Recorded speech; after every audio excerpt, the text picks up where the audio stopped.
नमस्कार, आप देख रहे हैं समाचार। आपके साथ मैं हूं पराक्रम सिंह शेखावत। बताएंगे आपको इस वक्त की बड़ी खबरें। समाचार की शुरुआत सुर्खियों के साथ। प्रधानमंत्री नरेंद्र मोदी गुजरात दौरे पर। सोमनाथ मंदिर में करेंगे पूजा अर्चना, साथ ही करेंगे मंदिर ट्रस्ट की बैठक की अध्यक्षता।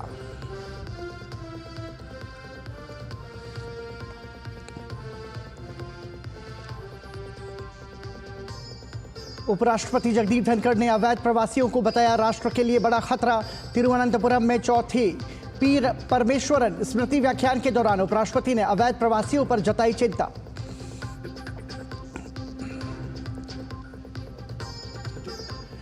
मुंबई की विशेष अदालत का शेयर बाजार धोखाधड़ी नियामक उल्लंघनों मामले पर कड़ा रुख।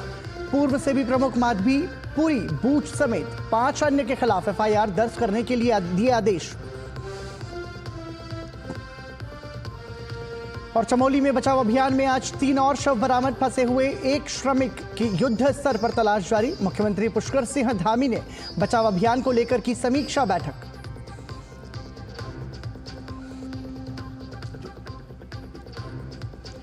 और इजरायल ने गाजा पट्टी में सहायता आपूर्ति पर लगाई रोक। शनिवार को संघर्ष विराम का पहला चरण समाप्त होने के बाद उठाया कदम।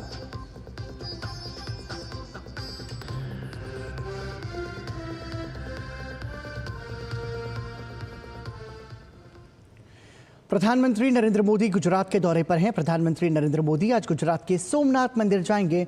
इस दौरान प्रधानमंत्री प्रथम ज्योतिर्लिंग भगवान सोमनाथ मंदिर में विशेष पूजा अर्चना करेंगे। इसके साथ ही प्रधानमंत्री नरेंद्र मोदी सोमनाथ मंदिर ट्रस्ट की बैठक की अध्यक्षता भी करेंगे।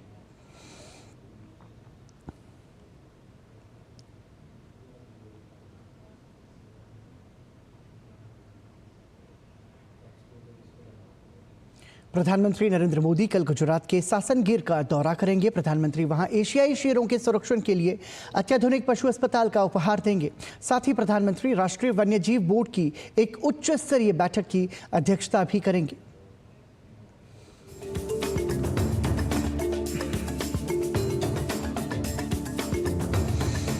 तीन मार्च को विश्व वन्यजीव दिवस पर प्रधानमंत्री नरेंद्र मोदी गुजरात के सासनगिर का दौरा करेंगे। वहां पीएम एशियाई शेरों के संरक्षण से जुड़ी पहल का शुभारंभ करेंगे। इनमें सबसे प्रमुख है सासन में एक अत्याधुनिक पशु अस्पताल की स्थापना। यह केंद्र राष्ट्रीय वन्यजीव रोग निदान केंद्र के रूप में कार्य करेगा। पीएम मोदी राष्ट्रीय वन्यजीव बोर्ड की एक उच्च स्तरीय बैठक की अध्यक्षता भी करेंगे। बैठक में विभिन्न राज्यों के प्रतिनिधि, एनजीओ और वन्यजीव विशेषज्ञ शामिल होंगे। इसका मुख्य उद्देश्य वन्यजीव संरक्षण के लिए नीतियों को और मजबूत करना है। प्रधानमंत्री शासन के वन कर्मचारियों से संवाद भी करेंगे।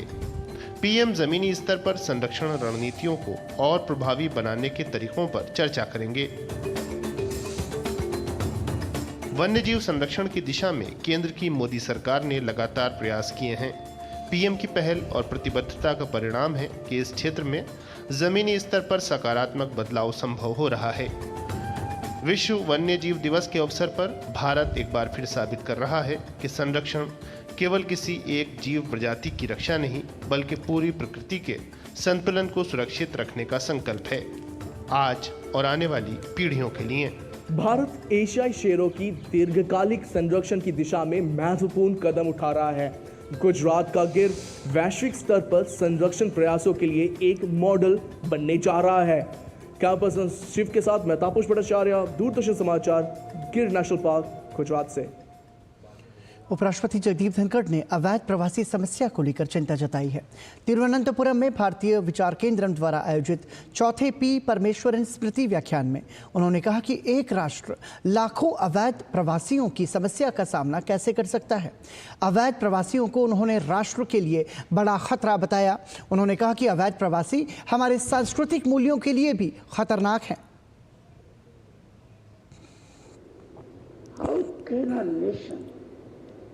Suffer millions of illegal migrants. Look at the number. Look at the danger they bring to this country. These people come with demand on our employment, on our health, on our education sector, and then become a factor in electoral politics. It is very urgent. This has to be addressed. Every Bharatiya must be skilled to face this challenge. Unchecked flow is threatening our culture also. केंद्रीय गृह मंत्री अमित शाह ने आज महसाना जिले के पिलवई में नवनिर्मित गोवर्धन नाथ मंदिर का उद्घाटन किया। उन्होंने मंदिर में पूजा भी की। उल्लेखनीय है कि 150 साल पुराने इस मंदिर का जीर्णोद्धार किया गया है। इसके बाद आज गृह मंत्री द्वारा मूर्ति की स्थापना की गई। इससे पहले भगवान गोवर्धन नाथ की शोभा यात्रा भी निकाली गई। लोग उत्साह और भक्ति भाव से इस शोभा यात्रा में शामिल हुए। इसके बाद गृह मंत्री अमित शाह ने सेठ जीसी हाई स्कूल के विद्या भवन और सांस्कृतिक भवन का भी लोकार्पण किया। इस अवसर पर केंद्रीय गृह मंत्री अमित शाह के साथ गुजरात के स्वास्थ्य मंत्री ऋषिकेश पटेल, राज्यसभा सांसद मयंक नायक, लोकसभा सांसद हरिभाई पटेल और अन्य गणमान्य व्यक्ति भी उपस्थित थे।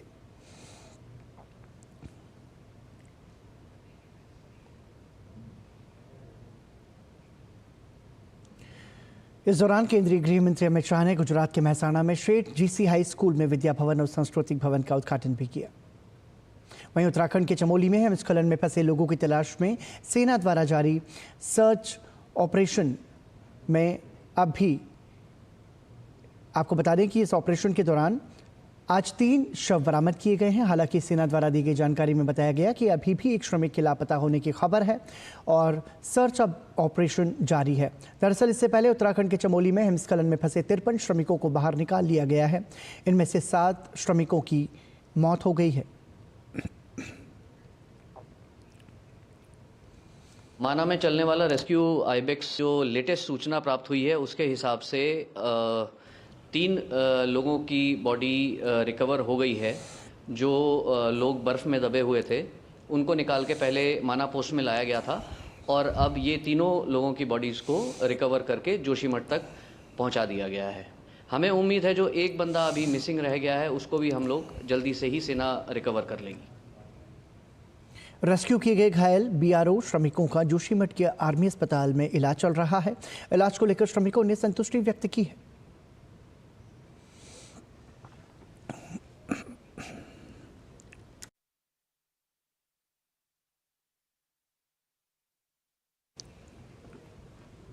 माना में चलने वाला रेस्क्यू आईबेक्स जो लेटेस्ट सूचना प्राप्त हुई है उसके हिसाब से 3 लोगों की बॉडी रिकवर हो गई है। जो लोग बर्फ़ में दबे हुए थे उनको निकाल के पहले माना पोस्ट में लाया गया था और अब ये तीनों लोगों की बॉडीज़ को रिकवर करके जोशीमठ तक पहुंचा दिया गया है। हमें उम्मीद है जो एक बंदा अभी मिसिंग रह गया है उसको भी हम लोग जल्दी से ही सेना रिकवर कर लेगी।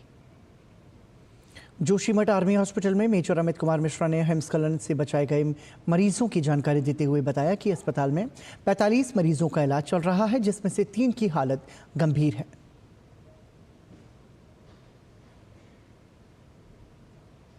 और इसी के साथ यहाँ रुक रहे हैं एक छोटे से ब्रेक के लिए। बने रहिए हमारे साथ।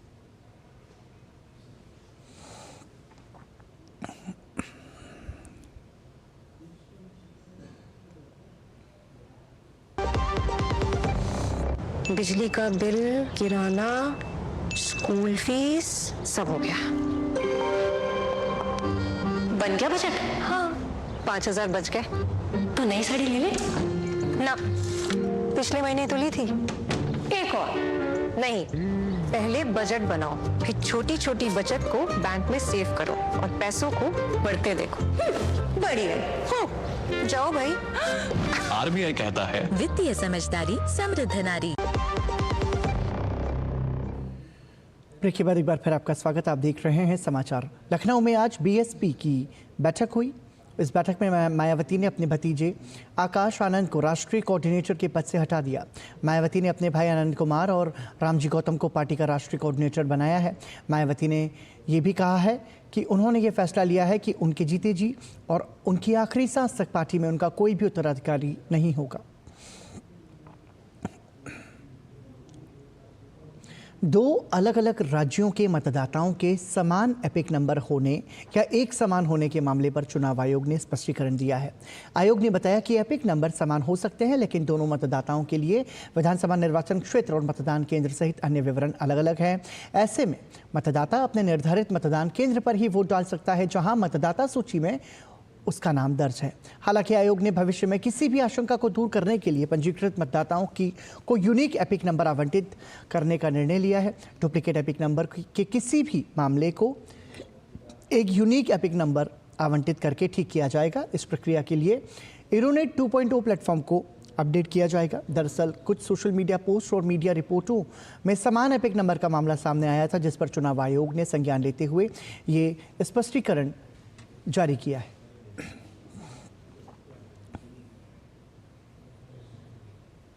भारतीय जनता पार्टी के नेता अमित मालवीय ने दो अलग अलग राज्यों के मतदाताओं के एक समान एपिक नंबर मामले पर चुनाव आयोग के स्पष्टीकरण के बाद मुख्यमंत्री ममता बनर्जी पर निशाना साधा है। सोशल मीडिया प्लेटफॉर्म एक्स पर उन्होंने लिखा कि मतदाता सूची में हेरफेर को लेकर ममता बनर्जी का एक और झूठ बेनकाब हो गया है। यह अफसोस की बात है कि बंगाल की मुख्यमंत्री 2026 में अपनी हार के डर से चुनावी प्रणाली में मतदाताओं के विश्वास को कमजोर करने के लिए गलत सूचना का सहारा ले रही हैं। हम मांग करते हैं कि चुनाव आयोग पश्चिम बंगाल में मतदाता सूची की जांच और सुधार को प्राथमिकता दे और अवैध बांग्लादेशी और रोहिंग्याओं का नाम इसमें से हटाया जाए, जिन्हें टीएमसी ने पूरे राज्य में ममता बनर्जी के वोट बैंक के रूप में रखा है। आयोग को भाषाई अल्पसंख्यकों और हिंदू शरणार्थियों, जिनमें मतुआ समुदाय भी शामिल है, जो धार्मिक उत्पीड़न से भागकर बंगाल में बस गए थे, उनके नाम मतदाता सूची से हटाने के टीएमसी के प्रयासों को भी विफल किया जाना चाहिए।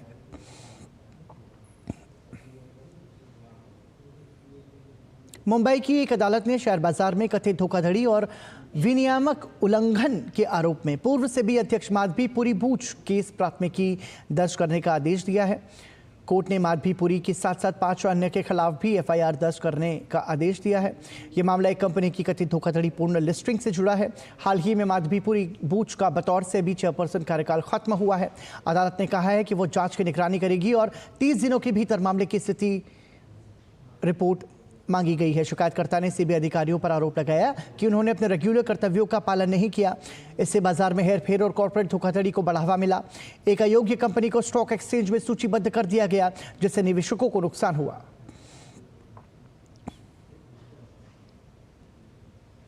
और हमारे साथ योगेश शीतल मुंबई से जुड़ गए इस पूरे मामले पर बातचीत के लिए। शेयर बाजार में धोखाधड़ी और नियामक उल्लंघनों का ये पूरा मामला है। समझना चाहेंगे योगेश, जिस तरह की कार्रवाई की बात कही गई है, उससे आगे किस तरीके से अंजाम दिया जाएगा?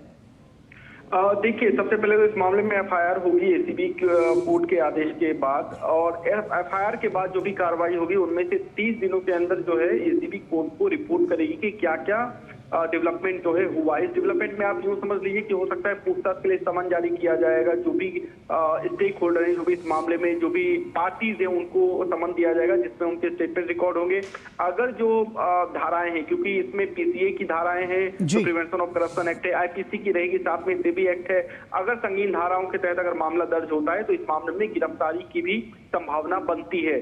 दूसरी तरफ अगर कंप्लेन क्या है, अगर इसकी अगर बात करें तो नॉन कंप्लायंस जो है वो सबसे बड़ा कंसर्न जो है वो मेन इशू है इस पूरे मामले में। इसके साथ ही जो इरेगुलर लिस्टिंग है, जो भी शेयर मार्केट में अगर जिस कंपनी की हम देखते हैं जो कंपनियां उसमें लिस्ट की जाती है, तो उनके लिए एक निर्धारित मापदंड रहते हैं जिस पर अगर कंपनी खरी उतरती है, जो उनके मार्केट वैल्यूज है या कंपनी का जो इन्वेस्टमेंट है, कंपनी का रिकॉर्ड है, बैलेंस शीट है, कई सारे फैक्टर्स रहते हैं जिसको स्क्रूटनाइज करने के बाद ही किसी कंपनी को शेयर मार्केट में पीएससी एनएससी में लिस्ट किया जाता है, जिसके बाद जो निवेशक है उसमें पैसे लगाते हैं। उसमें इरेगुलरिटी हुई है, कहीं ना कहीं उसमें धोखाधड़ी हुई है। इसके अलावा शेयर प्राइसिंग को लेकर आर्टिफिशियली मैनिपुलेशन की भी बात जो है वो भी सामने आ रही है। तो कुल मिलाकर इससे जुड़े हुए, मार्केट से जुड़े हुए कई सारे जो है धांधली की बात है, जिसके आधार पर ये याचिका जो है थाने के एक जज से उन्होंने फाइल की थी और उसके आधार पर एफआईआर का जो है आदेश दिया गया। देखिए योगेश, इसमें माधवी पुरी बूथ सहित 5 लोगों पर एफआईआर दर्ज की बात कही गई है। क्या किसी तरीके की कोई पूछताछ की बात सामने आई है क्या? देखिए, इस मामले में चूंकि ये शनिवार का ही ऑर्डर है, तो अभी इस मामले में एफआईआर के बाद जो है पुलिस जो है एक आप कह सकते हैं कि कोई भी एजेंसी होती है वो एक फ्रेम बनाती है कि किस तरीके से उस केस को आगे लेकर जाया जाएगा। तो अगर वो समन करेंगे तो अभी सबसे पहला स्टेप जो है वो समन का जाएगा। अभी तक इस तरह की कोई सूचना नहीं मिली है कि पूछताछ के लिए किन्हीं को बुलाया गया है, लेकिन हाँ, 1-2 दिनों में पूछताछ और जो बयान दर्ज करने का जो सिलसिला होता है वो शुरू होगा, जो कि प्राथमिकी दर्ज करने के बाद की प्रक्रिया होती है। और इसके बाद जैसा कि मैंने आपको कहा कि जो अलग अलग स्टेट्यूट है, अलग अलग जो लॉज है जिसके तहत एफआईआर होगा, जिसमें आईपीसी है, आपका सीबी एक्ट है, साथ में प्रिवेंशन फ्रॉम करप्शन एक्ट है, इनमें कौन सी धाराएं लगती है उसके आधार पर जो है ये क्वेश्चनर तैयार होगा और उसके बाद उनको जो है पूछताछ के लिए बारी बारी से हो सकता है कि पीसीए बुलाए। अगर इस मामले में और ज्यादा अगर कहीं पे कुछ, हालांकि वो दूर की बात है, लेकिन इससे भी इनकार नहीं किया जा सकता कि और भी जो केंद्रीय एजेंसियां हैं या स्टेट की एजेंसी है वो भी आने वाले समय में इस मामले में दखल करेंगी, क्योंकि ये सिर्फ लेन देन का मामला नहीं है। हो सकता है क्विड प्रो क्वो का भी इशू हो, या हो सकता है चीजें आगे जाकर और भी ज्यादा कॉम्प्रिहेंसिव हो जाए। लेकिन इसके साथ साथ योगेश, हमने देखा कि पूरी धोखाधड़ी का ये जो मामला सामने आया है, जो उजागर हुआ है, उसके बाद निश्चित रूप से आज भी पूरी बूझ की मुश्किलें तो बड़ी हैं, ये तय है। बिल्कुल ये तय है, क्योंकि एफआईआर होने के बाद अब जो धाराएं होगी उसके बाद सबसे पहले मामला कोर्ट में ये होगा कि क्योंकि 30 दिनों में उनको रिपोर्ट भी देना है कोर्ट को, तो इस 30 दिनों में एसीबी के ऊपर भी इस बात का दबाव होगा कि 30 दिनों में वो प्रगति किस तरीके की वो इस तरीके से करे कि ताकि वो कोर्ट को कन्विंस कर पाए और आगे अगर किसी की गिरफ्तारी होती है या पूछताछ के क्रम में अगर कोई कॉपरेट नहीं कर पा रहा है एजेंसी के साथ, या फिर उनको लग रहा है कि कोई ऐसे एविडेंसेज हैं जो कि एक्यूज के बाहर रहने के बाद उन एविडेंसेज को टेम्पर किया जा सकता है या उन एविडेंसेज के साथ छेड़छाड़ की जा सकती है, तो इस मामले में कोर्टिव स्टेप जो है वो भी एजेंसी लेने के स्वतंत्र होगी, क्योंकि न्यायालय के द्वारा पहले ही गो अहेड इस मामले में मिल चुका है। जहां तक अगर आप इसकी बात करें कि माधुरी बुझ की क्या दिक्कतें आने वाले समय हो सकती है, तो देखिए समन में एक चीज ये होता है देखिए 2 तरह की चीजें होती है। एक तो कन्फ्रंटेशन होता है, मान लीजिए कि 2-3 एक्यूज्ड हैं, उनमें से कन्फ्रंटेशन होता है। दूसरी चीज होती है सरकारी गवाह, जो कि सरकार की तरफ से आकर भले उस मामले का एक्यूज्ड हो या उस मामले में वो संलिप्त रहा हो या संदिग्ध हो सकता है कि अगर इनमें से कोई भी आरोपी बाद में सरकारी गवाह बनता है कोर्ट के आदेश के बाद, तो वो सबसे बड़ी दिक्कत होगी माधुरी बुझ के लिए, क्योंकि ऐसी स्थिति में किसी मामले को जो है उसके नतीजे तक जो लीगल कन्विक्शन होता है उस तक पहुंचाने के लिए एजेंसी के पास काफी स्ट्रॉन्ग एविडेंसेज हो जाते हैं, एजेंसी काफी मजबूत हो जाती है कोर्ट में। लेकिन जो आरोपी होता है, अगर उनका सह आरोपी जो है वो सरकारी गवाह बन गया, तो फिर वहां पे दिक्कत होनी शुरू होती है। जी बहुत बहुत धन्यवाद योगेश शीतल इस तमाम जानकारी के लिए। रुक करते हैं अगली खबर का। संभल में शाही जामा मस्जिद हिंसा मामले में न्यायिक आयोग की टीम ने 2 दिन में 45 लोगों के बयान दर्ज किए हैं। जनपद संभल में पिछले वर्ष 24 नवंबर को शाही जामा मस्जिद के दूसरे सर्वे के दौरान हिंसा हो गई थी, जिसमें 4 लोगों की मौत हो गई थी, जबकि 29 पुलिसकर्मी भी घायल हुए थे। न्यायिक आयोग की टीम ने पहले दिन एडीएम संभल सहित 29 लोगों के बयान दर्ज किए थे, जबकि आज दूसरे दिन भी न्यायिक आयोग की टीम ने पीडब्ल्यूडी गेस्ट हाउस में संभल हिंसा से संबंधित लोगों के बयान दर्ज किए। आज बयान दर्ज करने वालों में जिलाधिकारी संभल डॉक्टर राजेंद्र पेंसिया, उप जिलाधिकारी संभल वंदना मिश्रा, डॉक्टर्स और आम लोगों ने भी अपने बयान दर्ज कराए हैं। इस विषय में जानकारी देते हुए पूर्व डीजीपी अरविंद कुमार जैन ने पत्रकारों को बताया कि लगभग 15 से 16 लोगों के बयान दर्ज किए गए। सब बयान दर्ज हो जाएंगे। अभी करीब 77 मुलजिमों के बयान दर्ज किए हैं वीडियो कॉन्फ्रेंसिंग से, जो कि मुरादाबाद जेल में बंद हैं संभल के मुकदमों में। उनके बयान दर्ज किए हैं हम लोगों ने, आयोग ने, और मुलजिम आएंगे गिरफ्तार होके तो उनके भी बयान दर्ज होंगे। उसके बाद फिर तय होगा कि रिपोर्ट कब तक जो है वो प्रेषित की जाएगी। जिलाधिकारी डॉक्टर राजेंद्र पेंसिया ने बताया कि न्यायिक जांच आयोग की टीम 2 दिवसीय दौरे पर आई थी, जिसने 2 दिन में कुल 45 लोगों के बयान दर्ज किए हैं।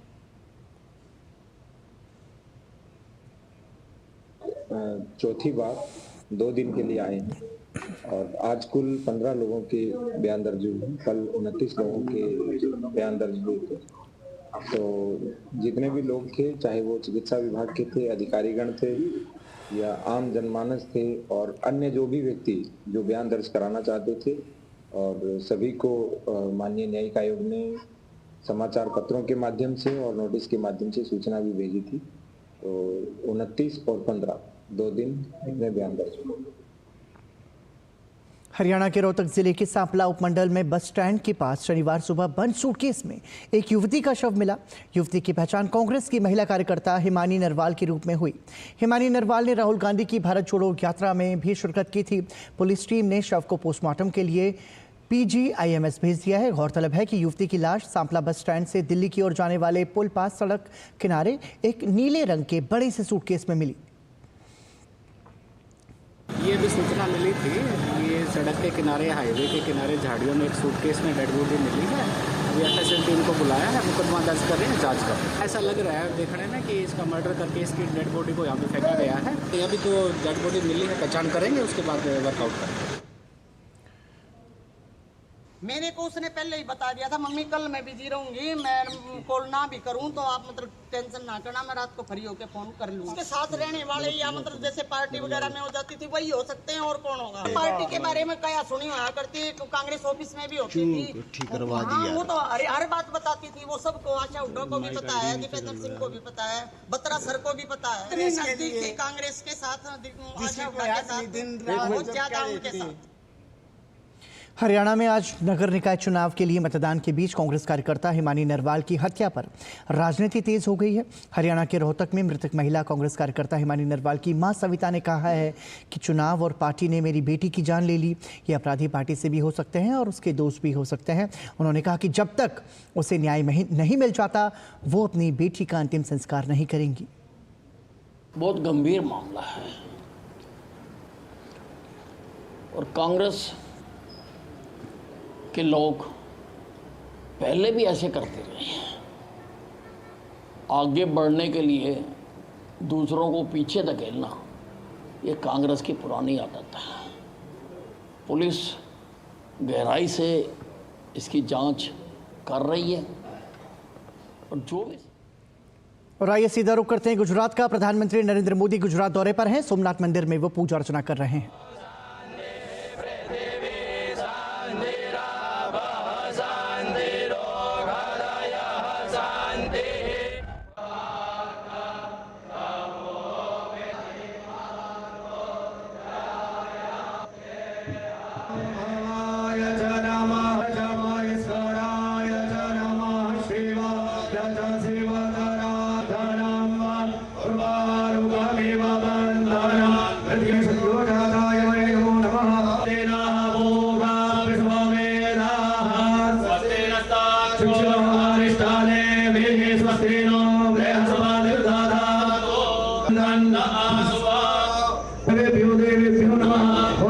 सोमनाथाय संगाय सपरिवाराय नमो नमः।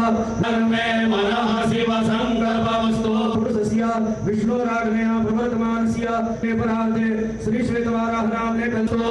हर हर महादेव।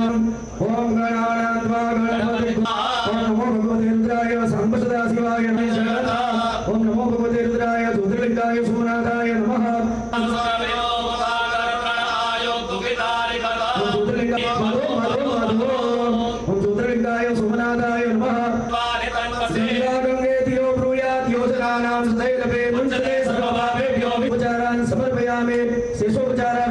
नमस्कारान् समर्पयामि।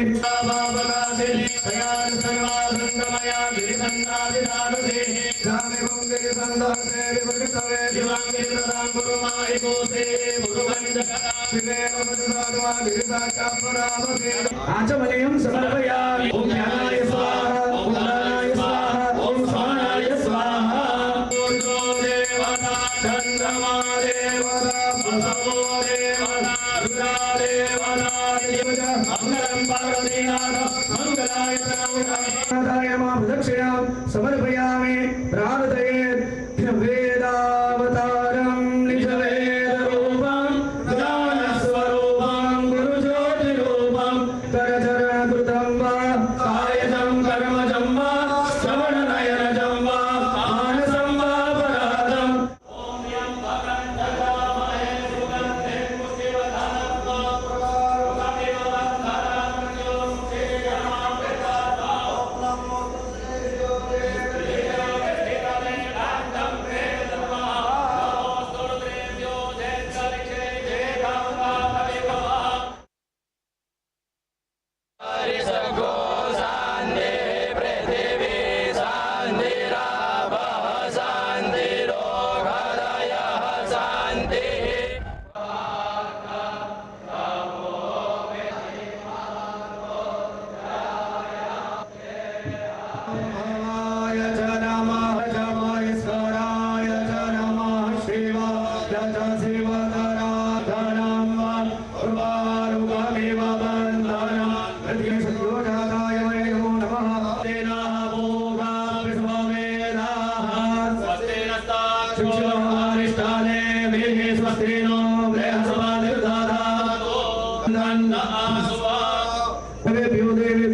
सांगाय सपरिवाराय नमो नमः तन्मे मनः शिव संकल्पमस्तु पुरुषस्य विष्णुराज्ञया प्रवर्तमानस्य परार्थे श्री श्वेतवाराह नाम्ने कंसो हर हर महादेव ओम गणानां त्वा गणपति ओम नमो भगवते रुद्राय सांबसदा शिवाय नमः ओम नमो भगवते रुद्राय ज्योतिर्लिंगाय सोमनाथाय नमः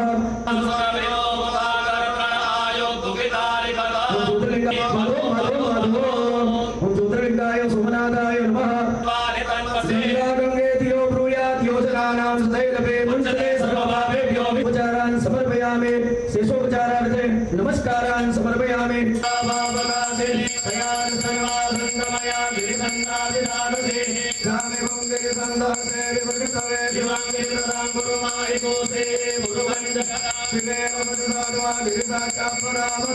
आचमनीयं समर्पयामि ओम ज्ञानाय स्वाहा ओम दानाय स्वाहा ओम स्वाहाय स्वाहा ओम देवता चंद्रमा देवता बसवो देवता रुद्रा देवता मंगलम पार्वतीनाथ मंगलाय प्रणवताय मां प्रदक्षिणां समर्पयामि प्रार्थये वेदावतारं निजवेदरूपं ज्ञानस्वरूपं गुरुज्योतिरूपं करचरणकृतं वा कायजं कर्मजं वा श्रवणनयनजं वा मानसं वा पराधम् ॐ यं भद्रं ददामहे सुगन्धिं पुष्टिवर्धनं तमेव बन्धनं योगेयं प्रदातां नमो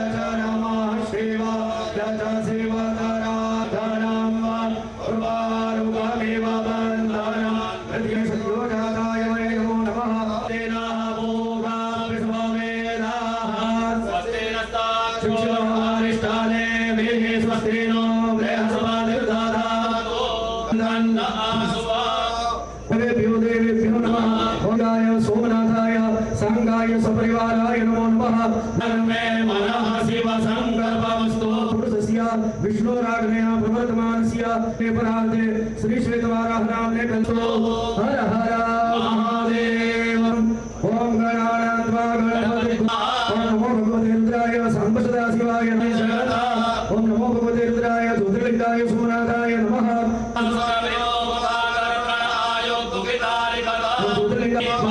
ओम ज्योतिर्लिंगाय सोमनाथाय नमः गंगे तियो ब्रूयात् योजनानां सदैरवे मुञ्चते सर्वपापेभ्यो विचारान् समर्पयामि शेषोपचारार्थे नमस्कारान् समर्पयामि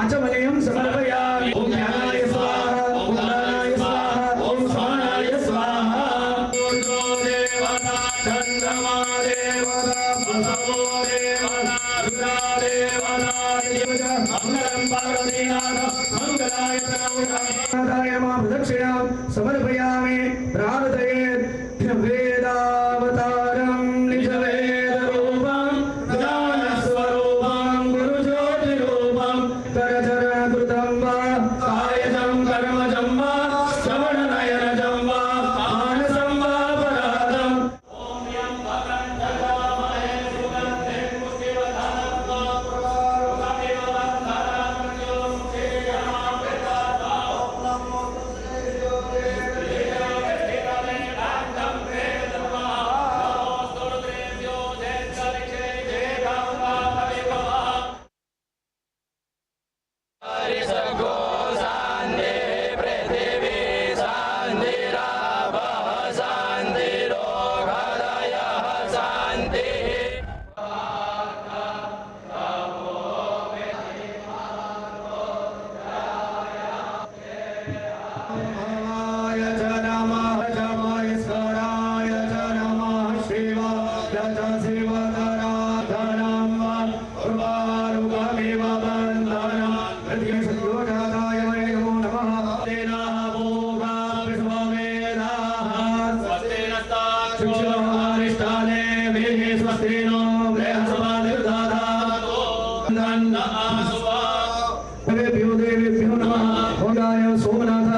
सर्वांगाय सपरिवाराय नमो नमः तन्मे मनः शिव संकल्पमस्तु पुरुषस्य विष्णुराग्नेय प्रवर्तमानस्य परार्थे श्री श्वेतवाराह नाम्ने कल्पो हर हर महादेव ओम गणानां त्वा गणपति ओम नमो भगवते रुद्राय सांबसदा शिवाय नमः ओम नमो भगवते रुद्राय ज्योतिर्लिंगाय सोमनाथाय नमः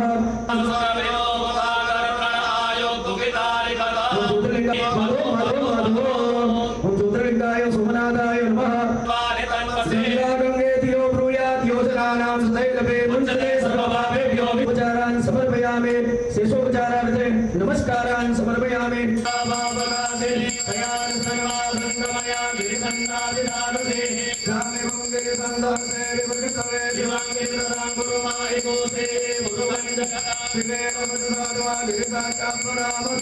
आचमनीयं समर्पयामि ओम ज्ञानाय स्वाहा ओम दानाय स्वाहा ओम समानाय स्वाहा ओम देवता चंद्रमा देवता वसवो देवता रुद्रा देवता मंगलम पार्वतीनाथ मंगलाय तनोदाय मां प्रदक्षिणां समर्पयामि प्रार्थये वेदावतारं निजवेदरूपं ज्ञानस्वरूपं गुरुज्योतिरूपं करचरणकृतं वा कायजं कर्मजं वा श्रवणनयनजं वा मानसं वा पराधम् ॐ यं भद्रं जगामहे सुगन्धिं पुष्टिवर्धनं पुष्टिवर्धनं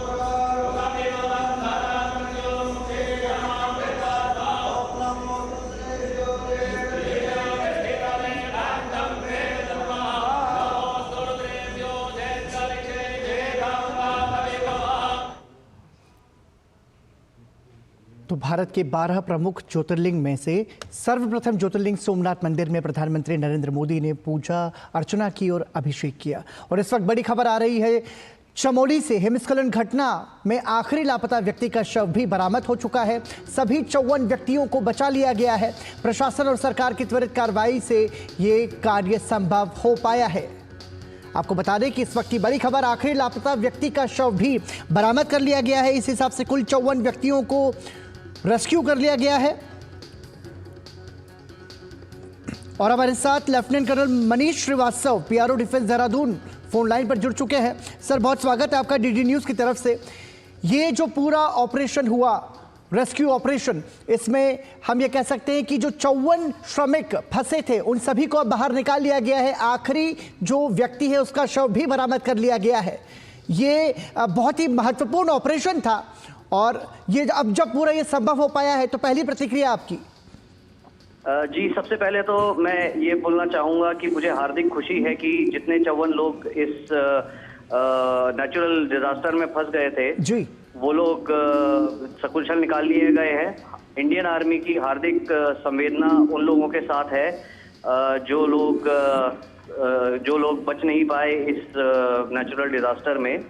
और मैं सभी इंडियन आर्मी की तरफ से सारे जितने सिविल एडमिनिस्ट्रेशन, आईटीबीपी और जितने भी एसडीआरएफ, एनडीआरएफ के लोग हैं, टीम्स हैं, जिन्होंने भी यहाँ से लेके दिल्ली तक जिन्होंने सपोर्ट करा इस ऑपरेशन को, उनको मैं हृदय से धन्यवाद देना चाहता हूँ। मैं बहुत हार्दिक आभारी हूँ उत्तराखंड के सीएम साहब का, होम मिनिस्टर साहब का और प्राइम मिनिस्टर साहब का, जिन्होंने पर्सनली इस ऑपरेशंस को ओवरलुक किया और मनोबल सभी सेना का और जितने भी लोग इसमें इन्वॉल्व थे उनका बढ़ाया। और मैं इसी साथ में मैं अपने जो सेंट्रल कमांड के जीओसी इन सी हैं और यूबीएरए के जीओसी साहब जो हैं, उनको भी मैं बहुत धन्यवाद देना चाहता हूं कि वो साथ में डटे रहे और मनोबल सेना का बढ़ाते रहे ताकि ये ऑपरेशन सक्सेसफुल जल्दी से जल्दी हो पाया। बिल्कुल, और निश्चित रूप से भारतीय सेना भी काबिले तारीफ है। जिन विषम परिस्थितियों में, प्रतिकूल मौसम के बावजूद इस रेस्क्यू ऑपरेशन को जिस तरीके से अंजाम दिया गया वो अपने आप में महत्वपूर्ण है और ये भी बताता है कि भारतीय सेना का जो जज्बा है वो कितना बड़ा है। निश्चित रूप से ये महत्वपूर्ण तो है, लेकिन सबसे बड़ी बात यह है कि इस पूरी घटना से क्या सबक हम ले सकते हैं? जी, देखने वाली बात यह है कि जब अब इस चीज़ से हमें ये सबक मिलता है कि इस समय जो मौसम एकदम से बदलाव लेता है और मौसम की परिस्थितियां चेंज होती हैं, तो हम लोगों को बहुत ही ज़्यादा अपने आप को कॉशन रखना पड़ेगा। जितने भी लोग हैं, मैं उन सबसे यही रिक्वेस्ट करूंगा कि कृपया सब अपना अपने कॉशन रखें। वेदर का और नेचुरल कैलामिटीज का कोई पता नहीं चलता है, तो कृपया सावधानी बरतें। और इसी तरह से ये नेचुरल डिजास्टर हम सभी एजेंसीज जितनी हैं उनको भी ये मदद करेगा इस बारे में एक कॉशन रखने का कि सभी लोग सावधानी बरते, जहाँ पे भी लेआउट करते हैं या जहाँ पे भी अपने लोग रहते हैं आसपास की चीजें जरूर देखें और सावधानी बरतें ताकि इस तरह की दुर्घटना फ्यूचर में ना हो। लेकिन जब ये दुर्घटना हुई उसके बाद हमने देखा कि मौसम बहुत प्रतिकूल था, लगातार बर्फबारी भी वहां पर हो रही थी, हेलीकॉप्टर शुरू में नहीं उड़ पा रहे थे, तो कितनी बड़ी चुनौतियां थी और कैसे उसका सामना किया, ये बहुत महत्वपूर्ण है सर। जी, मैं यही बोल सकता हूं कि सबसे पहली बात तो ये जो वर्कर्स थे ये खुशनसीब थे कि जिनके जहां पे ये इंसिडेंट हुआ था उससे तकरीबन 1 या 2 किलोमीटर दूरी पर ही ये माना पोस्ट में फौज की चौकी थी जिसमें तकरीबन थे। तो 45 मिनट के अंदर माना पोस्ट से जितनी फौज 100 लोग लेके वहां से पहुंच गए थे और आईबेक्स ब्रिगेड ने यहाँ से भी 40-50 बंदे भेजे थे, तो ये 170 की स्ट्रेंथ 45 मिनट के अंदर रिकवरी ऑपरेशन में लग गई। और अगेन फौज के जज्बे को सलाम है कि पिछले 60-65 घंटे से लगातार ऑपरेशन चल रहा है, बिना थके, बिना रुके, बिना सोए, प्रतिकूल परिस्थितियों में। और ये चलिए सीधा रुख करेंगे मुख्यमंत्री पुष्कर सिंह धामी का। से सभी के परिश्रम से ये काम आगे बढ़ा है। सर, बीजेपी के एक मंत्री प्रेमचंद अग्रवाल, उन्होंने सर पहाड़ियों को लेकर टिप्पणी की थी, क्या कहेंगे? चलिए उस लगातार इस्तीफे की मांग कर उस पर बहुत बातें हो चुकी हैं। आप बताइए। तो उत्तराखंड के मुख्यमंत्री पुष्कर सिंह धामी जो इस पूरे ऑपरेशन की सफलता के बाद ये बयान वो दे रहे थे कि एक ये बड़ी सफलता जो है वो मिली है और लगातार कोशिश की गई, अनवरत 65 घंटे तक बगैर सोए लगातार युद्ध स्तर पर ये ऑपरेशन चला। चमोली में हिमस्खलन हुआ था जिसमें 54 श्रमिक जो थे वो दब गए थे और रेस्क्यू ऑपरेशन चलाया गया, सेना की मदद ली गई, आधुनिक तकनीक के जरिए, हेलीकॉप्टर्स के जरिए सभी श्रमिकों को निकाल लिया गया। हालांकि जो अंतिम शव अब बरामद हुआ है वो भी अब बरामद कर लिया गया है, तो लिहाजा इनमें हम आपको बता दें कि कुल 7 श्रमिकों की मौत हुई है और अब जो कि अंतिम शव जो निकला उसमें एक श्रमिक और, मतलब मौत का आंकड़ा अब ये 8 हो चुका है। और जो दूसरे श्रमिक थे उनका जोशीमठ स्थित आर्मी अस्पताल में लगातार इलाज जारी है और कोशिश की जा रही है कि सभी की जान को बचाया जा सके। तो हम ये कह सकते हैं कि भारतीय सेना की जी तोड़ कोशिश और मेहनत के बाद ये बड़ी सफलता हाथ लगी है और चमोली का ये जो दुखद हादसा था जोशीमठ का वो अब अंजाम तक पहुंचा है। सभी श्रमिकों को निकाल लिया गया है जिनमें से कुछ मौतें भी हुई हैं और जो सुरक्षित बचे हैं उनका लगातार इलाज जारी है। बहुत बहुत धन्यवाद भी करना चाहेंगे हम उत्तराखंड प्रशासन का, भारतीय सेना का और हमारे साथ जो लेफ्टिनेंट कर्नल मनीष श्रीवास्तव जुड़े बातचीत के लिए, उनका भी विशेष धन्यवाद। रुक करेंगे अगली खबर का। महाराष्ट्र के जलगांव में केंद्रीय खेल राज्य मंत्री रक्षा खडसे की बेटी के साथ छेड़छाड़ की घटना को लेकर जलगांव के मुक्ताई नगर पुलिस थाने में पुलिस ने विभिन्न धाराओं में मामला दर्ज कर लिया है।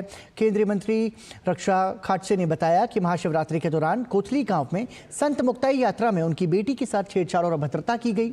इस मामले में मोबाइल द्वारा वीडियो कॉल किए जाने की बात भी प्रारंभिक जाँच में सामने आई है। हालांकि पुलिस इस मामले पर ज्यादा कुछ कहने से बच रही है। घटना के समय पीड़ित के साथ अंगरक्षक मौजूद थे और उनके हस्तक्षेप के बाद मामला काफी बिगड़ गया। पुलिस निरीक्षक नागेश एन मोहिते ने बताया कि जिन 4 आरोपियों के खिलाफ मामला दर्ज किया गया है इसमें अनिकेत नामक आरोपी के खिलाफ पहले भी इस तरह के मामले दर्ज हैं। इधर महाराष्ट्र के मुख्यमंत्री देवेंद्र फडणवीस ने इस मामले में आरोपियों के खिलाफ सख्त कार्रवाई का आश्वासन दिया है। उन्होंने ये भी कहा कि सार्वजनिक स्थानों पर महिलाओं की सुरक्षा से किसी भी कीमत पर समझौता नहीं किया जाएगा। स्टूडेंट फेडरेशन ऑफ इंडिया ने जादवपुर घटना के विरोध में सोमवार को पश्चिम बंगाल के सभी विश्वविद्यालयों में बंद की घोषणा की है। सीपीआईएम छात्र विंग ने दावा किया कि राज्य के शिक्षा मंत्री ब्रत्य बसु के वाहन ने परिसर से जाते समय उनके एक समर्थक को कुचल दिया। छात्र गंभीर हालत में अस्पताल में भर्ती है। इस बीच तृणमूल कांग्रेस और सीपीआईएम दोनों जादवपुर की कल की घटना से संबंधित अपनी मांगों को लेकर आज रैलियां आयोजित करने वाले हैं। दरअसल शनिवार को जब पश्चिम बंगाल के शिक्षा मंत्री ब्रत्य बसु कोलकाता के जादवपुर विश्वविद्यालय परिसर के अंदर रैली करने की कोशिश कर रहे थे तो उन पर वामपंथी छात्रों ने हमला कर दिया और उन्हें वहां से जाना पड़ा। इसराइल ने आज गाजा पट्टी में सभी माल और आपूर्ति की प्रवेश पर रोक लगा दी है। इसराइल के प्रधानमंत्री कार्यालय ने इस निर्णय के बारे में विस्तार से जानकारी नहीं दी है, लेकिन चेतावनी देते हुए कहा है कि अगर हमास अमेरिकी प्रस्ताव को स्वीकार नहीं करता है तो इसके अतिरिक्त परिणाम भुगतने होंगे। हालांकि अभी यह स्पष्ट नहीं हो पाया है कि सहायता की आपूर्ति पूरी तरह से रोक दी गई है या नहीं। गौरतलब है कि इसराइल हमास के बीच संघर्ष विराम का पहला चरण शनिवार को समाप्त हो गया था। इसमें मानवीय सहायता में वृद्धि शामिल थी। दोनों पक्षों के बीच अभी दूसरे चरण पर बातचीत होना बाकी है, जिसमें इसराइल की अपनी सेना वापस बुलाने और स्थायी युद्ध विराम के बदले में हमास दर्जनों शेष बंधकों को रिहा करेगा। इसराइल ने आज सुबह कहा कि वो पासओवर या 20 अप्रैल तक संघर्ष विराम को आगे बढ़ाने के पक्ष में है। यह प्रस्ताव अमेरिकी राष्ट्रपति डोनाल्ड ट्रंप प्रशासन के पश्चिम एशिया के दूत स्टीव विटकॉफ की ओर से आया है। तुर्की में प्रतिबंधित कुर्दिस्तान वर्कर्स पार्टी उग्रवादी समूह ने तत्काल युद्ध विराम की घोषणा की। यह युद्ध विराम जेल में बंद पीकेके नेता अब्दुल्ला ओकलान के आह्वान के बाद किया गया। इससे तुर्की के खिलाफ पिछले 40 साल से जारी हथियारबंद विद्रोह के समाप्त होने का ऐलान माना जा रहा है। ओकलान ने गुरुवार को पीकेके से हथियार डालने और भंग करने का आह्वान किया था। इसके बाद पीकेके ने उनके आदेश को मानते हुए तत्काल युद्ध विराम की घोषणा की। राष्ट्रपति तैयब एर्दोगान का कहना है कि यदि समूह की निःशस्त्रीकरण प्रक्रिया रुकती है या वादे पूरे नहीं किए जाते हैं तो तुर्की पीकेके आतंकवादी समूह के खिलाफ अभियान फिर से शुरू कर देगा। इजराइल पवित्र महीने रमज़ान और अप्रैल के मध्य में यहूदी फसह के दौरान गाजा में संघर्ष विराम को बढ़ाने के अमेरिकी प्रस्ताव पर सहमत हो गया है। प्रधानमंत्री बेंजामिन नेतन्याहू के कार्यालय के मुताबिक इजराइल ने मध्य पूर्व में अमेरिकी राष्ट्रपति डोनाल्ड ट्रंप के दूत स्टीव विटकॉफ के प्रस्ताव को स्वीकार कर लिया है। नेतन्याहू के कार्यालय की ओर से जारी बयान में कहा गया, इजराइल ने मार्च के अंत में समाप्त होने वाले रमज़ान और अप्रैल के मध्य में मनाए जाने वाले 8 दिवसीय यहूदी फसह की अवधि के लिए अस्थायी संघर्ष विराम के लिए अमेरिकी राष्ट्रपति के दूत स्टीव विटकॉफ की योजना को अपनाया है। 19 जनवरी को प्रभावी युद्ध विराम का पहला चरण शनिवार को समाप्त हो गया। इस समझौते के दूसरे चरण में गाजा में मौजूद दर्जनों बंधकों की रिहाई और सुरक्षा सुनिश्चित करना, युद्ध के अधिक स्थायी अंत का मार्ग प्रशस्त करना था। वहीं अमेरिका के राष्ट्रपति डोनाल्ड ट्रंप के साथ तीखी बहस के एक दिन बाद ब्रिटेन के प्रधानमंत्री कीर स्टारमर ने यूक्रेन के राष्ट्रपति वोलोदिमीर ज़ेलेंस्की का लंदन में स्वागत किया। इस दौरान यूक्रेन की रक्षा क्षमताओं को बढ़ाने के लिए ब्रिटेन और यूक्रेन के बीच $2 अरब 80 करोड़ के ऋण समझौते पर भी हस्ताक्षर हुए। राष्ट्रपति ज़ेलेंस्की के मुताबिक ये ऋण यूक्रेन की रक्षा क्षमताओं में वृद्धि करेगा। आज राष्ट्रपति ज़ेलेंस्की किंग चार्ल्स तृतीय और यूरोपीय सहयोगियों के समूह से मिलेंगे। कीर स्टारमर ने यूरोपीय शिखर सम्मेलन के लिए आज यूरोपीय नेताओं को लंदन में समिट के लिए आमंत्रित किया है। नई दिल्ली के विवेकानंद इंटरनेशनल फाउंडेशन में बांग्लादेशी हिंदुओं और अन्य अल्पसंख्यकों पर हो रहे अत्याचार को दर्शाती एक प्रदर्शनी का आयोजन किया गया है। आर्ट ऑफ लिविंग के संस्थापक श्री श्री रविशंकर ने प्रदर्शनी का दौरा किया और तमाम घटनाओं से जुड़े संस्मरणों को देखा।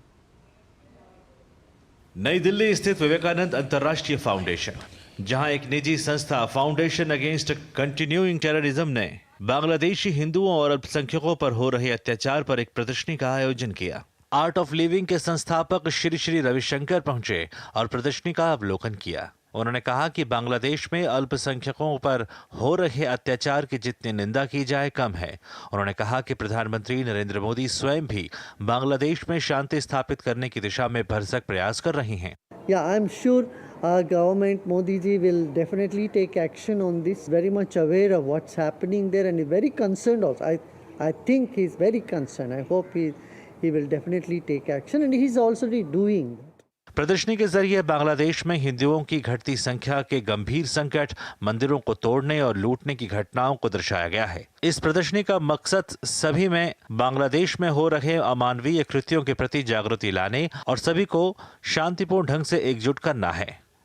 ये एग्जीबिशन हमने लगाया है क्योंकि मेन स्ट्रीम में इतनी चर्चा नहीं हो रही है about the prosecution of minorities. Student revolt के बाद और शेख हसीना के बांग्लादेश छोड़ने के बाद जो अत्याचार हो रहे हैं, लोग इतना उस पर ध्यान नहीं दे रहे हैं। यह चित्रों की प्रदर्शनी बांग्लादेशी अल्पसंख्यक समुदाय की मानसिक शारीरिक यातनाओं और बांग्लादेशी हिंदुओं के साथ 1946 से लेकर अब तक हुई हिंसा के झकझोर देने वाले दस्तावेज हैं। Doctor Chandrashekhar, DD news. Delhi के उपराज्यपाल वीके सक्सेना ने नई दिल्ली में फ्लावर फेस्टिवल का उद्घाटन किया। इस मौके पर उन्होंने प्रधानमंत्री नरेंद्र मोदी का जिक्र करते हुए दिल्ली को बहुत ही खूबसूरत शहर बनाने की बात पर भी बल दिया। पेश है हमारे संवाददाता गिरीश निशाना की एक खास रिपोर्ट। नई दिल्ली नगर पालिका परिषद यानी एनडीएमसी नई दिल्ली क्षेत्र में वसंत ऋतु उत्सव मनाने की श्रृंखला में एनडीएमसी ट्यूलिप उत्सव और पार्क में संगीत समेत कई तरह के कार्यक्रम आयोजित कर चुकी है और अब बारी फ्लावर फेस्टिवल की है। जी हां, कनॉट प्लेस के सेंट्रल पार्क में दिल्ली के उपराज्यपाल विनय कुमार सक्सेना ने 2 दिवसीय फ्लावर फेस्टिवल का शनिवार को उद्घाटन किया। इस मौके पर एनडीएमसी चेयरमैन केशव चंद्रा, सचिव तारिक थॉमस और एनडीएमसी सदस्य अनिल वाल्मीकि मुख्य रूप से मौजूद रहे। दिल्ली के उपराज्यपाल ने इस मौके पर कहा कि पिछले 2.5 सालों में दिल्ली में अद्भुत बदलाव आए हैं। जगह जगह सड़कों पर फूल दिखाई देते हैं। जो हमने सपना देखा था कि दिल्ली को फूलों का शहर बनाया जाए, उसमें आप सभी का बहुत योगदान है। उन्होंने पीएम नरेंद्र मोदी का जिक्र करते हुए दिल्ली को बहुत ही खूबसूरत शहर बनाने की बात पर भी बल दिया। 2.5 सालों के अंदर जो बदलाव आए हैं वो अद्भुत हैं। जगह जगह पर आपको सड़कों पे फूल दिखाई पड़ते हैं, राउंड अबाउट्स में फूल दिखाई पड़ते हैं, गार्डन्स में फूल दिखाई पड़ते हैं। दिल्ली के अंदर एक जैसे बदलाव आ रहा है। मुझे यकीन है कि आने वाले समय में जो एक सपना देखा गया था कि दिल्ली को फूलों का शहर बनाया जाए, उसमें हम सफल होंगे। अभी आपने शायद कुछ दिन पहले ही माननीय प्रधानमंत्री जी का भी स्टेटमेंट सुना होगा।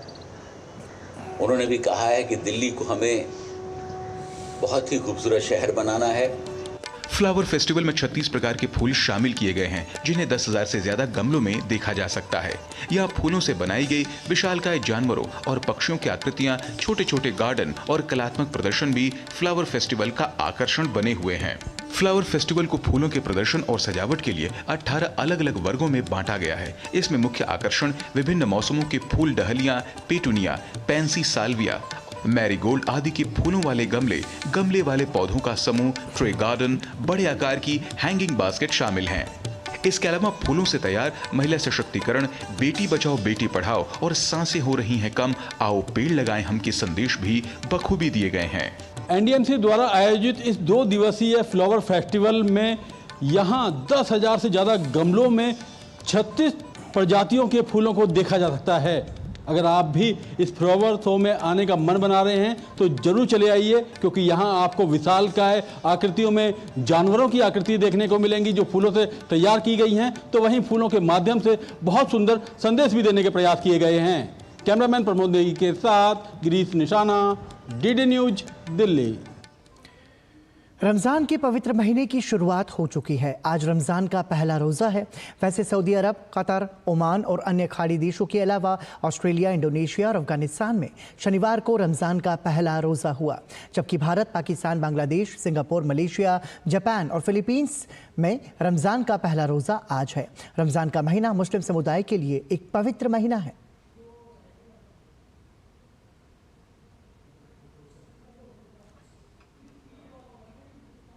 प्रधानमंत्री नरेंद्र मोदी ने देशवासियों को रमज़ान की बधाई दी है। प्रधानमंत्री ने अपने सोशल मीडिया प्लेटफॉर्म एक्स पर पोस्ट करके लिखा, रमज़ान का पवित्र महीना शुरू हो रहा है।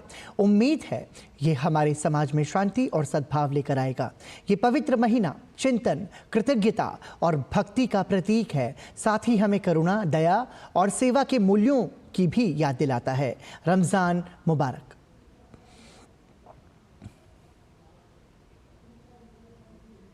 ग्रीस के स्टेफानोस सित्सिपास ने दुबई टेनिस चैंपियनशिप का खिताब अपने नाम कर लिया है। सित्सिपास ने फाइनल मुकाबले में नीदरलैंड्स के फेलिक्स ऑगर एलियासिम को 6-4, 6-4 के सीधे सेट में पराजित किया। सित्सिपास इससे पहले 2 बार इस प्रतियोगिता के फाइनल में पहुंच चुके थे, जहां उन्हें एक बार नोवाक जोकोविच तो एक बार रोजर फेडरर के हाथों मैच गंवाना पड़ा था। ला लीगा में शनिवार को हुए मुकाबले में रियल बेटिस की टीम ने रियल मैड्रिड की टीम को 2-1 से हरा दिया। हालांकि इस मैच में पहला गोल रियल मैड्रिड की ओर से आया, जिसे ब्राहिम डायर्स ने 10वें मिनट में किया। बहरहाल इस गोल के बाद खेल के 34वें मिनट में रियल बेटिस की ओर से पहला गोल हुआ, जबकि खेल की दूसरे हाफ में बेटिस की टीम पेनाल्टी के जरिए एक और गोल करने में सफल हुई। दिल्ली में होने वाले डेफ क्रिकेट ट्राई सीरीज के लिए भारत, दक्षिण अफ्रीका और ऑस्ट्रेलिया की टीमें पूरी तरह से तैयार हैं। इस सीरीज से पहले तीनों टीमों ने इस बात को सामने रखा कि किस तरह से आज टेस्ट क्रिकेट पूरी दुनिया में तेजी से लोकप्रिय हो रहा है। ट्राई सीरीज 2 मार्च से 8 मार्च तक आयोजित होगी। टेस्ट क्रिकेट तेजी से दुनिया भर में अपनी जगह बनाता दिख रहा है। इसी का नतीजा है कि कई सीरीज हाल फिलहाल में देश और दुनिया में आयोजित हुई हैं। नई दिल्ली में होने वाली टेस्ट क्रिकेट ट्राई सीरीज से पहले इस टूर्नामेंट में भाग लेने वाली ऑस्ट्रेलिया और दक्षिण अफ्रीका की टीमों के साथ साथ भारतीय टीम ने भी टेस्ट क्रिकेट के तेजी से बढ़ते वर्चस्व को सामने रखा। We've had a lot of training back home. The players all play in different states, so it's been challenging to see them together. So they've been training really hard in their own environments, and we've been together last month at the National State Championships, and the last week we've been together as well. So it's been really good. वैसे test cricket में भारतीय team का वर्चस्व नजर आता रहा है। भारत ने इंग्लैंड और श्रीलंका के खिलाफ दमदार सीरीज जीत हासिल की। इन जीतों ने टीम के खिलाड़ियों के मनोबल को तो ऊंचा किया ही, साथ ही साथ टेस्ट क्रिकेट को भी लोकप्रिय बनाने में मदद की।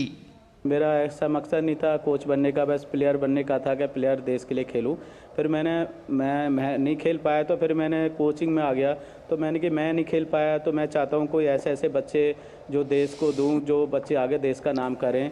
फिर बाय द वे मैं 5-6 साल से इंडिया टीम के लिए काम कर रहा हूं, डेफ टीम के लिए। जाहिर तौर पर देश दुनिया में टेस्ट क्रिकेट की लोकप्रियता लगातार बढ़ रही है और आने वाले समय में इसके और भी ज्यादा मजबूती के साथ सामने आने की बातें की जा रही हैं, जो इस खेल को एक नया आयाम दे सकती है। मेहर राज सिंह की report, DD news, Delhi. Assam के मुख्यमंत्री हिमंता बिस्वा शर्मा ने लोकसभा में नेता प्रतिपक्ष राहुल गांधी और पश्चिम बंगाल की मुख्यमंत्री ममता बनर्जी पर निशाना साधा। असम के मुख्यमंत्री हिमंता बिस्वा शर्मा ने कहा कि हिंदू धर्म को कोई खत्म नहीं कर सकता है। उन्होंने कहा कि हिंदू धर्म को खत्म करने वाले खुद ही खत्म हो गए।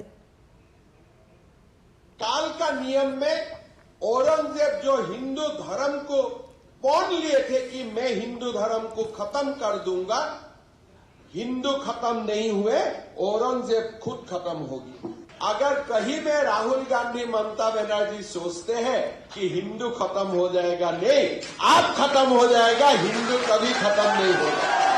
हिंदू खत्म हो ही नहीं सकता है। हमारे इतिहास 5000 साल के हैं। अप्स एंड डाउन स्वाभाविक है। कभी बंगाल में टीएमसी आएंगे, कभी देश में कांग्रेस आएंगे, लेकिन देश में नरेंद्र मोदी भी आएंगे।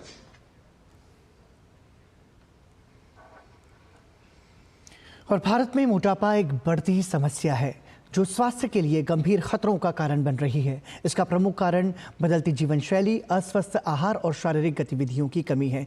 ये रिपोर्ट हम आपको छोड़े जाते हैं। इसी के साथ हमें दीजिए अनुमति। नमस्कार।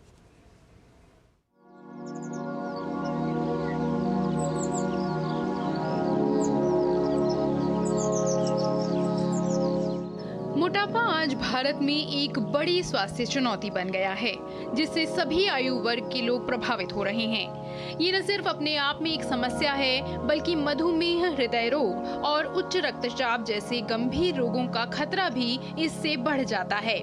भागती दौड़ती जिंदगी, गलत जीवन शैली, असंतुलित और अस्वास्थ्यकर आहार के कारण मोटापा समाज में चिंताजनक रूप से बढ़ रहा है। जहां एक ओर फास्ट फूड का प्रचलन आज बढ़ गया है, तो वहीं लोगों की शारीरिक गतिविधियों में कमी आई है। भविष्य में इसी समस्या की गंभीरता को समझते हुए प्रधानमंत्री नरेंद्र मोदी ने अपने हालिया मन की बात कार्यक्रम में इस समस्या की ओर ध्यान आकृष्ट किया और राष्ट्रव्यापी जागरूकता और सामूहिक कार्रवाई की आवश्यकता पर जोर दिया। अपने खान पान में छोटे छोटे बदलाव करके हम हमारे फ्यूचर को स्ट्रॉन्गर, फिटर और डिसीज फ्री बना सकते हैं। प्रधानमंत्री मोदी ने मोटापे को कम करने के लिए प्राथमिक कदम के तौर पर खाने वाले भोजन में तेल के उपयोग को कम करने का आह्वान किया। आप तय कर लीजिए कि हर महीने 10% कम तेल उपयोग करेंगे। आप तय कर सकते हैं कि जो तेल खाने के लिए खरीदा जाता है, खरीदते समय ही अब 10% कम ही खरीदेंगे। ये ओबेसिटी कम करने की दिशा में एक अहम कदम होगा। आइए अब जानें कि आखिर मोटापा क्या है। विश्व स्वास्थ्य संगठन WHO के अनुसार मोटापा असामान्य या अत्यधिक वसा के रूप में परिभाषित किया गया है। मोटापे को वर्गीकृत करने के लिए आमतौर पर बॉडी मास इंडेक्स BMI का उपयोग किया जाता है। यदि किसी व्यक्ति का BMI 25 या उससे अधिक है तो उसे अधिक वजन वाला माना जाता है और 30 या उससे ऊपर के BMI को मोटापा माना जाता है। जब किसी व्यक्ति का BMI 35 या उससे अधिक होता है तो वो अत्यधिक मोटापे की श्रेणी में आता है। दरअसल BMI ही वो तरीका है जिससे ये पता किया जाता है कि व्यक्ति का वजन उसकी ऊंचाई के हिसाब से ठीक है या नहीं। इसे जांचने के लिए व्यक्ति के वजन को उसकी ऊंचाई के वर्ग से भाग किया जाता है। दुनिया भर में वयस्कों और बच्चों में अधिक वजन और मोटापे की समस्या लगातार बढ़ रही है। 1990 से 2022 के बीच मोटापे से ग्रस्त बच्चों और किशोरों का प्रतिशत 2% से बढ़कर 8% हो गया है, यानी 4 गुना बढ़ गया। इसी समय में मोटापे से ग्रस्त वयस्कों की संख्या भी दोगुनी हो गई, जो 7% से बढ़कर 16% पहुंच गई। भारत में मोटापे के आंकड़ों पर नजर डालें तो राष्ट्रीय परिवार स्वास्थ्य सर्वेक्षण NFHS के 2019 से 21 के आंकड़ों के अनुसार 24% भारतीय महिलाएं और 23% भारतीय पुरुष अधिक वजन या मोटापे से ग्रस्त हैं, जबकि 15 से 49 साल की महिलाओं में 6.4% और पुरुषों में 4% मोटे हैं। 5 साल से कम उम्र के बच्चों में भी मोटे बच्चों का प्रतिशत 2015-16 में 2.1% था, जो 2019-21 में 3.4% रहा। केंद्र सरकार ने देश में स्वास्थ्य जागरूकता बढ़ाने की दिशा में कई कदम उठाए हैं, जिनमें fit India movement, NPNCD programme, Poshan Abhiyan, eat right India movement, Khelo India movement, आज से थोड़ा कम अभियान प्रमुख हैं। मोटापा भारत में एक बड़ी स्वास्थ्य समस्या है, लेकिन भारत इसे हल करने के लिए कई कदम भी उठा रहा है और इन कार्यक्रमों ने भविष्य की पीढ़ियों को मोटापे के जोखिम से बचाने और जागरूकता फैलाने की दिशा में महत्वपूर्ण योगदान दिया है। जैसे जैसे भारत अमृतकाल की ओर बढ़ रहा है, एक फिट और स्वस्थ भारत की कल्पना भी समय की मांग के रूप में दिखाई दे रही है। यदि हम जागरूकता, सही जीवन शैली और सही नीतियों को अपनाएं, तो भारत मोटापे से निपटने में एक उदाहरण बन सकता है और एक स्वस्थ और खुशहाल राष्ट्र की मिसाल पेश कर सकता है। Bureau report, DD news.